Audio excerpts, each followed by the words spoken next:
Arctic Star Exploration, operated by a team of proven mine finders, is focused on diamonds in Finland and the Northwest Territories of Canada. Work programs are underway in Finland and planned for Canada this summer.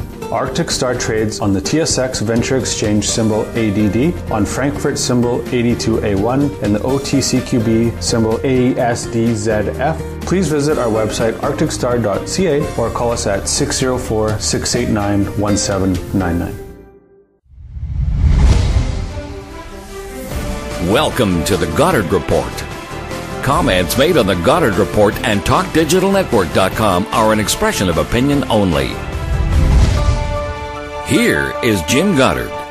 My guest is investigative reporter Spencer Fernando. You can find his articles at SpencerFernando.com. Welcome back to the show, Spencer. Good to be here.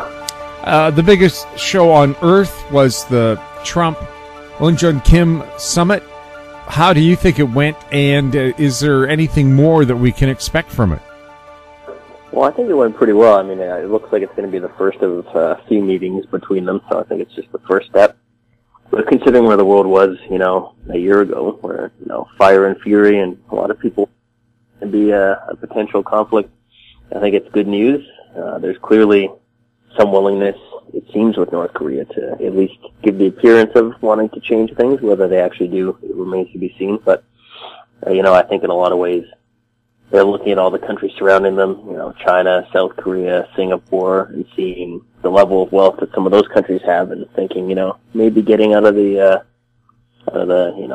19th century would be a positive thing. So, I don't know, I think it could turn out well. Always with a government like North Korea, you obviously have to be very careful about trusting anything they say, but it's definitely a step in the right direction.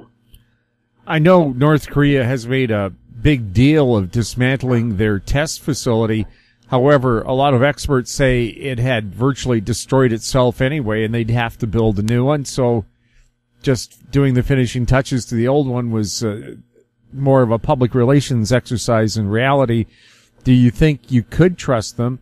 And also, could they develop atomic weapons outside the country, say in Syria or Iran, and then just bring them back in and not have to actually test them where they are?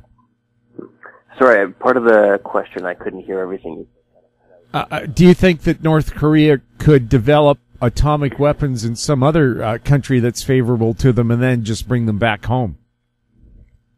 They could, but, that would be obviously a big risk for them. That's part of it, and you'd have to get, South Korea involved. Probably China would end up being involved, making sure that things weren't coming into the country to help them secretly develop more weapons. The thing is, though, they already have, some estimates say 60 nuclear weapons, so I think it's, that kind of ship has sailed in terms of stopping them from getting nukes in the first place. Now it's just whether they get rid of them or they keep them in some sort of deal. The States is saying they've apparently agreed to full denuclearization, but that might mean something to different sides, so we'll have to see what that actually ends up being. What else do you think will come out of this? Will other relationships between countries that didn't get along, is there hope for them? It could. I think it shows that people can look to the future with a different attitude, and I think that's a good thing for the world. The U.S., South Korea versus North Korea. That war still technically isn't over. They've got an armistice, but not an actual. There's no actual, official end to the war. So, I think that when people see that a conflict like that can either be brought to an end or look like it's getting close to being brought to an end, I think that's a good thing. Do you think North Korea would tell the U.S., if we get rid of our nukes, you have to remove your troops from Korea? I think that would probably end up being part of it. John Bolton brought the Libya example, and that kind of almost screwed over the talks in the first place. Because Libya, they were told, oh yeah, give up your nuclear weapons, everything will be good, and then obviously Gaddafi ended up being, on camera, sodomized with a bayonet, and then shot and left in a ditch. So it didn't work out too well for him, and I don't think North Korea wants to see the same thing happen. So they're going to need a lot of security guarantees, and they've been working for decades on getting nuclear weapons. That's been a big goal of their country, and I don't think they're going to give that up easily. Do you think North Korea had the meeting with Trump just simply so they could get pictures taken with Trump for propaganda purposes, and they don't really plan to follow up? I think propaganda is part of it, but I do think that North Korea does have to realize that even if they launched a war against South Korea or against anybody, I mean, the U.S. would beat them. I mean, the U.S. still is the most powerful country in the world, and Trump has shown a willingness, I think, to at least threaten to use that power. And, I mean, North Korea is pretty good for their dictators. I mean, their dictator, he lives, like a billionaire, has whatever he wants, he's super rich, gets everything he wants brought to him. So I don't think he wants to lose the position he has, and a war would obviously end up with him most likely dying. So I think Trump scared them a little bit, and I think they're at least being a little more careful now. We'll have more with Spencer Fernando right after the break.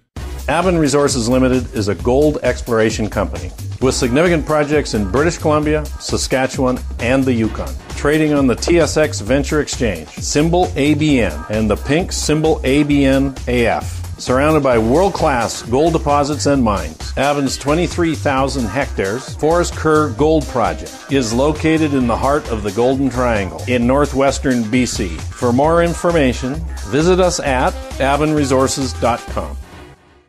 Vatic Ventures Corp. is a potash exploration company focused on the Korat Basin in Thailand, the world's largest undeveloped potash resource. Vatic's management has extensive potash exploration and development experience in Thailand. Vatic will have marketing advantage compared to Western producers. Drill program commences this spring. Vatic trades on the TSX Venture, symbol VCV, and on Frankfurt, symbol V8V2. Visit our website, vaticventures.com. Welcome back. We're speaking with Spencer Fernando.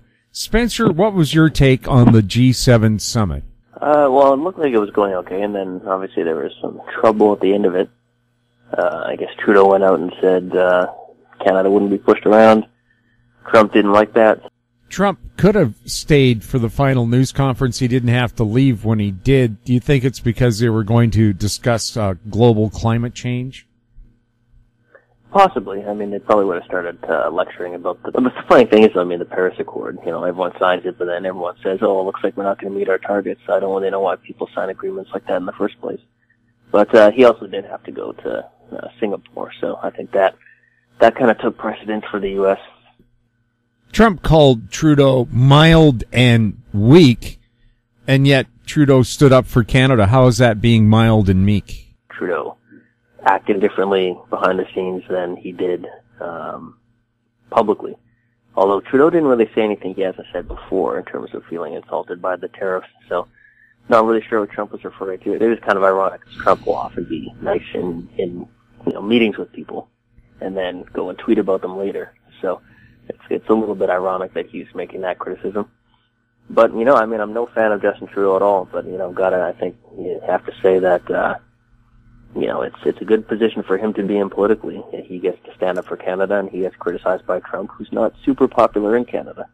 And you've seen Jason Kenney, Doug Ford, Andrew Scheer, I think even Stephen Harper kind of take a position, in favor, not necessarily of Trudeau, but of the government itself, and, saying we're unified and we speak with one voice as Canadians, which is the right thing to do. I mean, I think Trudeau deserves all the criticism in the world from within Canada, but when your country's criticized from the outside, you do have to kind of, stand together and defend against that. So we'll see. I mean, it looks like the U.S. might be somewhat dialing it back, although today Trump said Canada's it's gonna cost a lot of money what Trudeau did. So Trump often talks a lot more than he acts in certain ways, so we'll see how much actually follows from it. Now, if Trump is in favor of taking tariffs off everything and having absolute free trade between everybody, would that favor Canada? It's tough to tell. I think I don't see that happening. He says that lots of other countries, the Canadian government's going around the world talking about, we need free trade's so good. But we don't even have free trade between provinces. I mean, we can't get pipelines done. You can't bring cheaper beer from one province to another. So we don't even have free trade within our own country. So we shouldn't really be lecturing the world on free trade. But I mean, if Trump is talking about total free trade, that would mean getting rid of all the subsidies that they give to their farmers, and there's no chance that's going to happen. Any politician who proposed that and actually tried to go through it, they would just be decimated in the Midwest and farming areas. So that's not going to happen. And I mean, there's so many political things in all this that I don't think any country's going to go to pure free trade. Everybody seems to have one or two favorites that they want to protect. I know when the Trans-Pacific Partnership was written up, every country who belongs to it complained about it. Mm-hmm. Yeah, like free trade deals. I mean, why wasn't NAFTA just a one-page piece of paper? Why didn't they just say, we all agree to have zero tariffs between all our countries? That would be a real free trade deal. That'd be one page, No tariffs, no subsidies between our countries. There you go, free trade. But it's over 1,000 pages long, so obviously so many little intricacies and certain parts that countries protect. So there's no real such thing as free trade in this world, to be honest. And I think the more people admit that, the better. We'll have more with Spencer Fernando right after this. I'm Kelly Jennings, CEO of Powerband Solutions. Powerband is a cloud-based provider of auction, inventory, and finance solutions that make buying, selling, and financing vehicles more efficient. Powerband Solutions trades on the TSX Venture Exchange symbol PBX and on the OTCQB symbol PWWPF and on Frankfurt symbol 1ZB. For more information, please visit us at powerbandsolutions.com. Don't miss out. Stay informed. Receive the HowStreet.com weekly recap with thought-provoking podcasts, radio, and articles delivered to your inbox. Sign up for the HowStreet.com weekly recap on our homepage at HowStreet.com. Welcome back. We're chatting with Spencer Fernando. Spencer, does the carbon tax regime of Trudeau weaken our ability to compete with the U.S.? Oh, definitely. I mean, put yourself in the perspective of a business saying, well, which country can I go to? The U.S. rate and then the Canadian federal and provincial rate. But then Canada also has a carbon tax, which not only is it a tax now, but it's also designed to go up every year. So why would someone invest in Canada when the state doesn't have that tax? And they're moving in the other way in regulations. They're actually cutting regulations.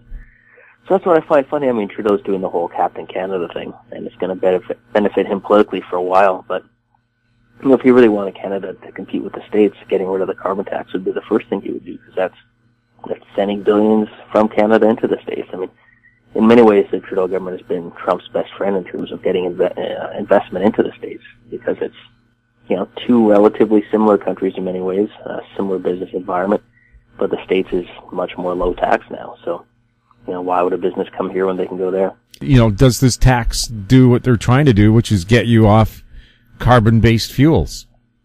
No, it just takes more money away from people. And of course it disproportionately hurts, the poor people and middle class people, because, people can't stop driving or can't stop using, gasoline. So that just means they have less money for everything else. So it just takes money away.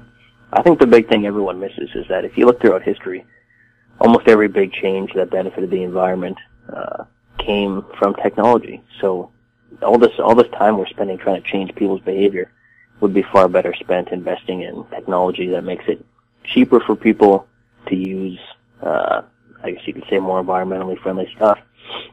And in many ways, government doesn't even have to do anything. You look at Elon Musk, you look at the, improvement of electric cars and all these things.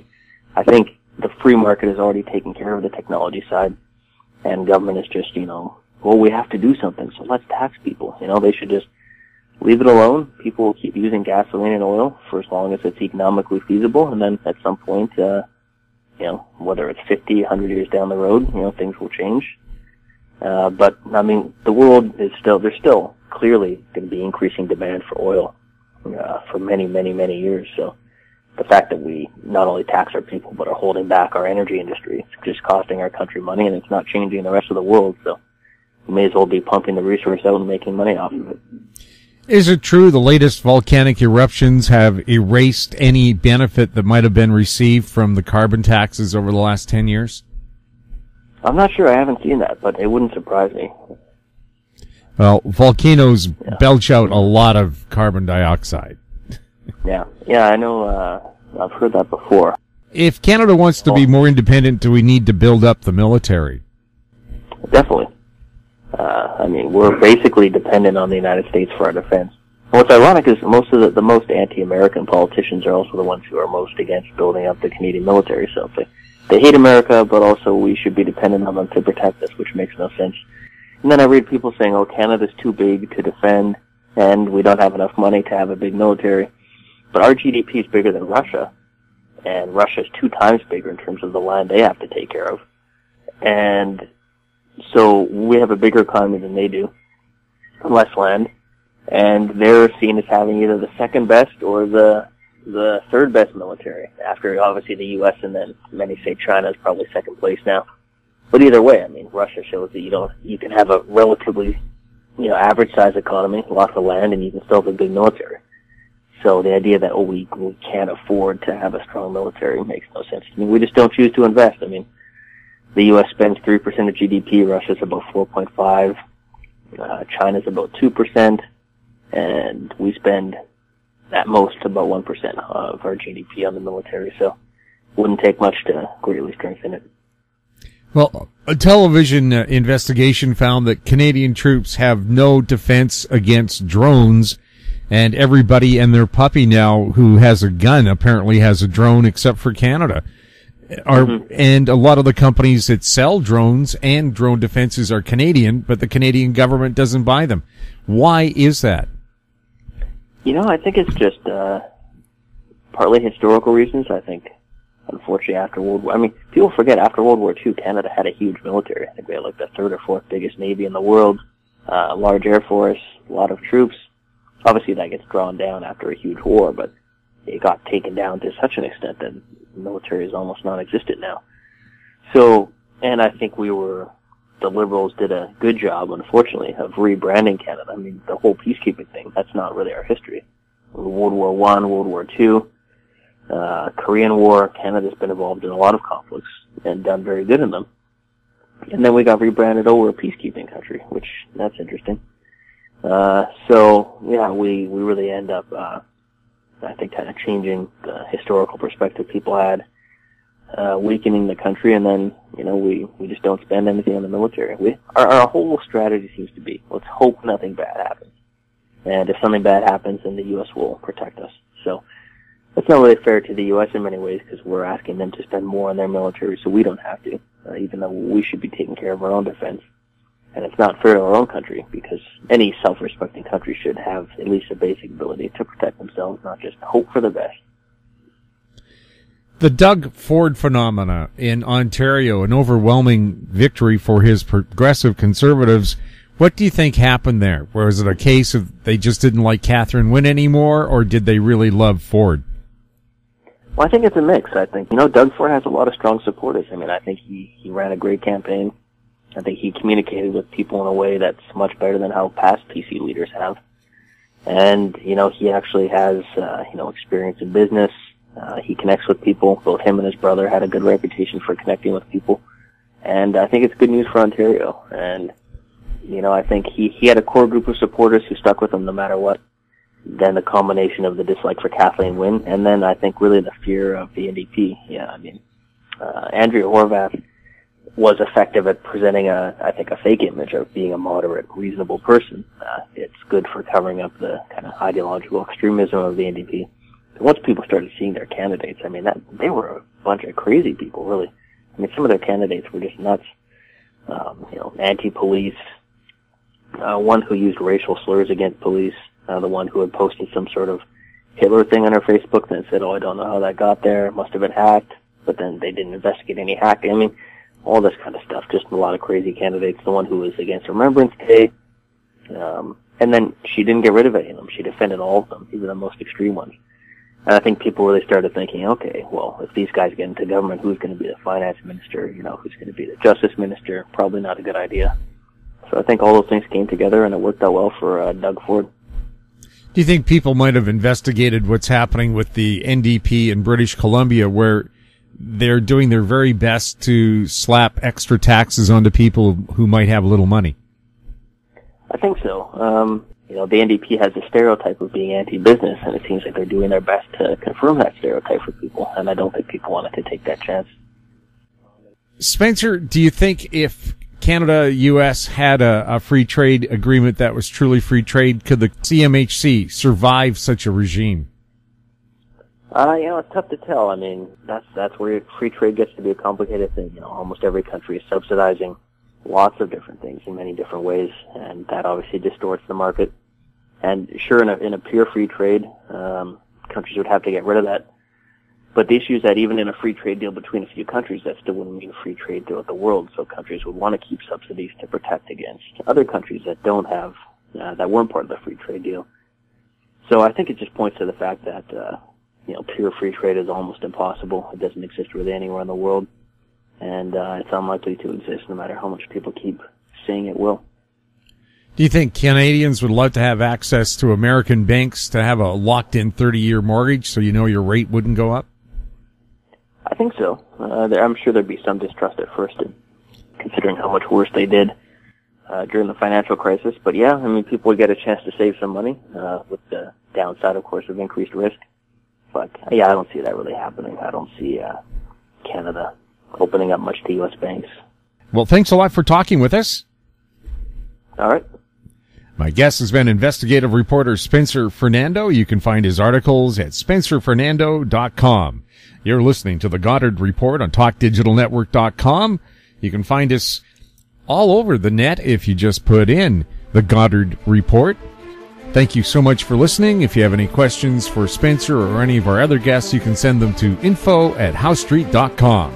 I'm Jim Goddard. Comments made on the Goddard Report and TalkDigitalNetwork.com are an expression of opinion only. The Goddard Report is available online and mobile at TalkDigitalNetwork.com. The Goddard Report is a production of How Street Media Incorporated.